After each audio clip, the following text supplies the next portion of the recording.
ಕನ್ನಡ ಚಿತ್ರೋದ್ಯಮವನ್ನು ಹಲವು ವರ್ಷಗಳಿಂದ ಬಲ್ಲಂಥವ್ರು, 40ಕ್ಕೂ ಹೆಚ್ಚು ಸಿನಿಮಾಗಳನ್ನು ಮಾಡಿರ್ತಕ್ಕಂಥವ್ರು, ಸಹಜವಾಗಿ ಬಿಗ್ ಸ್ಟಾರ್ಗಳಿಗೆ ಸಿನಿಮಾಗಳನ್ನು ಮಾಡಿರ್ತಕ್ಕಂಥವ್ರು. ಸೊ ಕೋಟಿ ಹಣ ಹಾಕಿ ಸ್ಟಾರ್ಗಳ ಜೊತೆ ಒಡನಾಟವನ್ನು ಕೂಡ ಇಟ್ಕೊಂಡಿರ್ತಕ್ಕಂತಹ ನಿರ್ಮಾಪಕ ಕೆ ಮಂಜು ಅವರು ನಮ್ಮ ಜೊತೆ ಇದ್ದಾರೆ. ಅವ್ರನ್ನೇ ಮಾತಾಡ್ಸೋಣ. ಸರ್, ಸಹಜವಾಗಿ ಅಂದರೆ ಕನ್ನಡ ಚಿತ್ರೋದ್ಯಮದಲ್ಲಿ ಸಾಕಷ್ಟು ವರ್ಷಗಳಿಂದ ಜರ್ನಿ ಮಾಡ್ತಾ ಬಂದಿದ್ರಿ. ಸೊ ಒಂದು ವಿಭಿನ್ನ ಸಿನಿಮಾಗಳನ್ನು ಮಾಡಿದ್ರಿ, ಸ್ಟಾರ್ಗಳ ಜೊತೆ ಸಿನಿಮಾಗಳನ್ನು ಮಾಡಿದ್ರಿ. ಸದ್ಯಕ್ಕೆ ಚಿತ್ರೋದ್ಯಮದ ಪರಿಸ್ಥಿತಿ ಹೇಗಿದೆ ಅಂತ ಅನ್ನಿಸ್ತಾ ಇದೆ? ಸದ್ಯಕ್ಕೆ ಚಿತ್ರೋದ್ಯಮ ಪರಿಸ್ಥಿತಿ ತುಂಬ ಸಂಕಷ್ಟದಲ್ಲಿದೆ. ಯಾಕೆಂದರೆ ಸಿನಿಮಾ ನಿರ್ಮಾಣ ಮಾಡೋದು ಸುಲಭ ಅಲ್ಲ. ಮೊದಲ ರೀತಿ ವ್ಯವಹಾರಗಳಿಲ್ಲ. ಮೊದಲು ಅಟ್ಲೀಸ್ಟು ಸುಮಾರು 10 ವರ್ಷಗಳಿಂದ ನಾವು ಬರೀ ಥಿಯೇಟ್ರ್ ನಂಬ್ಕೊಂಡಿದ್ದೆವು. ಅದಾದ ನಂತರ ನಮ್ಮ ಡಿಜಿಟಲ್ಲು, ಸ್ಯಾಟಲೈಟ್ ಈ ಥರ ವ್ಯವಹಾರಗಳು ಬಂತು. ಪ್ರಭಾಕರ್ ಹುಳಿಯ ಕೇವಲ 10 ಗುಂಟೆಯಲ್ಲಿ 50 ಲಕ್ಷ ಗಳಿಸ್ತಿದ್ದಾರೆ. ನೀವು ಕೂಡ ಅವರಿಂದ ಕಲಿಬೇಕಾ? ಅವ್ರ ಜೊತೆ ವಿಡಿಯೋ ಕಾಲ್ನಲ್ಲಿ ಮಾತಾಡಬೇಕಾ? ಈಗಲೇ ಫ್ರೀಡಮ್ ಆ್ಯಪ್ ಡೌನ್ಲೋಡ್ ಮಾಡಿ. ಇವೆಲ್ಲ ಬಂದಾದ ತಿರ್ಗಾ ಸ್ಯಾಟಲೈಟ್ ಡಿಜಿಟಲ್ ರೈಸ್ ಆಯಿತು, ಥಿಯೇಟ್ರುಗಳು ಕಡಿಮೆ ಆಯಿತು. ಇವಾಗ ಏನಾಗಿದೆ ಅಂದರೆ ಸ್ಯಾಟಲೈಟು ಇಲ್ಲ, ಡಿಜಿಟಲ್ ಇಲ್ಲ, OTT ಇಲ್ಲ, ಸಿನಿಮಾ ಥಿಯೇಟ್ರ್ ನಂಬ್ಕೊಂಡು ಜನ ಮಾಡಬೇಕು. ಈಗ ಜನ ಏನಾಗಿದೆ, ನಾವೆಲ್ಲ ಸಿನಿಮಾದ ಎಲ್ಲ ಅಳವಟ್ಟಾಗ್ಬಿಟ್ಟಿದ್ದೀವಿ. ಈಗ ತಿರ್ಗಿ ಅದಕ್ಕೆ ಬರೋದು ತುಂಬ. ಈಗ ಚಿತ್ರ ಮಾಡ್ತಾ ಇರೋದು ಬೆರಳೆಣಿಕೆಯಷ್ಟು ಕಲಾವಿದ್ರು ಬಿಟ್ಟರೆ ಇನ್ನು ಮಿಕ್ತವ್ರದ್ದು ವ್ಯಾಪಾರ ಇಲ್ಲ. ತುಂಬ ಸಂಕಷ್ಟ. ನಿರ್ಮಾಪಕ ಬದುಕೋದೇ ಕಷ್ಟ. ನಿರ್ಮಾಪಕ ತುಂಬ ಕಷ್ಟದಿದ್ದಾನೆ, ಎರಡನೇ ಮಾತಿಲ್ಲ.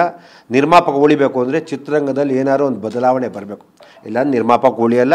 ಅದು ಕಟ್ಟಿಟ್ಟ ಬುತ್ತಿ. ಸರ್, ಸಹಜವಾಗಿ ಅಂದರೆ ಈ ಸ್ಟಾರ್ಗಳಿಗೆ ಸಾಕಷ್ಟು ಸಿನಿಮಾಗಳನ್ನು ಮಾಡಿದ್ದೀರಾ, ಸ್ಟಾರ್ಗಳ ಜೊತೆಗೆ ಒಡನಾಟವನ್ನು ಹೊಂದಿದ್ದೀರಾ.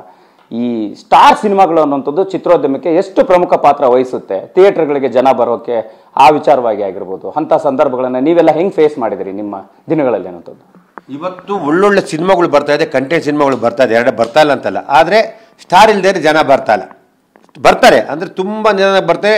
ಸಸ್ಟೈನ್ ಆಗೋ ಹೊತ್ತಿಗೆ ಥಿಯೇಟ್ರಿಂದ ತೆಗೆದುಬಿಡ್ತಾರೆ. ಇವತ್ತೇನಾಗಿದೆ ಅಂದರೆ ಸಿಂಗಲ್ ಥಿಯೇಟ್ರುಗಳನ್ನ ತುಂಬ ಕಡಿಮೆ ಆಗ್ತದೆ, ಮಲ್ಟಿಪ್ಲೆಕ್ಸ್ ಡಾಮಿನೇಟ್ ಆಗ್ತದೆ. ಮಲ್ಟಿಪ್ಲೆಕ್ಸಲ್ಲಿ 15-20 ಜನ ಬಂದರೆ ಕಿತ್ತಾಕ್ಬಿಡ್ತಾರೆ ಪಿಕ್ಚರ್. ಪರಭಾಷೆಗಳು ಸಿನಿಮಾಗಳು, ಎಲ್ಲ ಲ್ಯಾಂಗ್ವೇಜ್ ಸಿನಿಮಾಗಳು ಆಗ್ತಾರಿಂದ ನಮ್ಮ ಸಿನಿಮಾ ನಿಲ್ಲಿಸಲ್ಲ.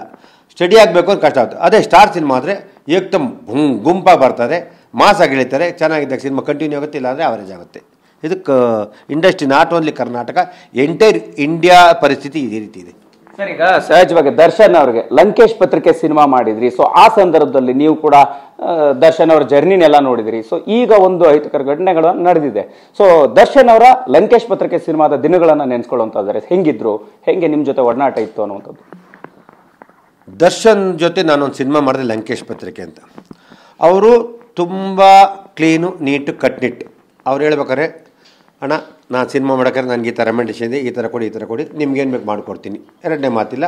ಅವ್ನ ಸಿನಿಮಾನ ನಾವು ಮಾತುಕತೆ ಆಡ್ದೋ, ಒಂದು ಪಿಕ್ಚರ್ ಮಾಡ್ದೋ, ನಮ್ಗೆ ಹೇಳ್ದಂಗೆ ಬಂದು ಆ್ಯಕ್ಟಿಂಗ್ ಮಾಡಿದ್ರು, ನಮಗೆ ಸಹಕರಿಸಿದ್ರು. ಎರಡನೇ ಮಾತು ಅದಾದಮೇಲೆ ಎರಡನೇಕ್ಕೊಂದು ಅಡ್ವಾನ್ಸ್ ಕೊಟ್ಟು ಅದು ಕಾಮೇಲೆ ಕಥೆನ ಸ್ಟಾರ್ಟ್ ಆಗಿಲ್ಲ. ನಾವು ಬೇರೆ ಸಿನಿಮಾಗಳು ಮಾಡ್ಕೊಂಡ್ಬಿಟ್ಟು ಮಾಡಲಿಲ್ಲ. ಅವರು ನಮ್ಮ ವಿಷಯದಲ್ಲಿ ನಾನು ನೋಡ್ದಂಗೆ ದರ್ಶನು ಏನು ಮಾತಾಡ್ತಾ ಅದಕ್ಕೆ ಅಡಿಕ್ಟ್ ಇರ್ತಾನೆ ಅಂತ ನಾನು ತಿಳ್ಕೊಳ್ಳಿ. ಯಾಕೆಂದರೆ ನಾವು ಸಿನಿಮಾ ಮಾತಾಡ್ಬೇಕಾದ್ರೆ ನಾವು ಕಟ್ನಿಟ್ಟಾಗಿ ಮಾತಾಡ್ತಾರೆ, ಅದೇ ಥರ ಇರಬೇಕು. ದುಡ್ಡಿನ ವಿಷಯದಲ್ಲಿ ಕಡ್ಡಿ ಮುರಿದಾಗ ಮಾತಾಡ್ತಾರೆ. ನಾನು ದುಡ್ಡು ಕೊಡಬೇಕು, ನಮ್ಗೆ ಇಷ್ಟು ಕೊಟ್ಟರೆ ನಾನು ಬರ್ತೀನಿ, ನಿಮ್ಗೆ ವರ್ಕೌಟ್ ಆಗುತ್ತಾ? ಆಗಲ್ಲ ಆದರೆ ದಯವಿಟ್ಟು ಮಾಡೋದು ಬೇಡ. ನಾವು ವಿಶ್ವಾಸ ಆಗಿರೋಣ. ವ್ಯವಹಾರದಲ್ಲಿ ಕರೆಕ್ಟಾಗಿದ್ದಾನೆ. ವ್ಯವಹಾರಕ್ಕೆ ಏನು ಬೇಕೋ ದರ್ಶನ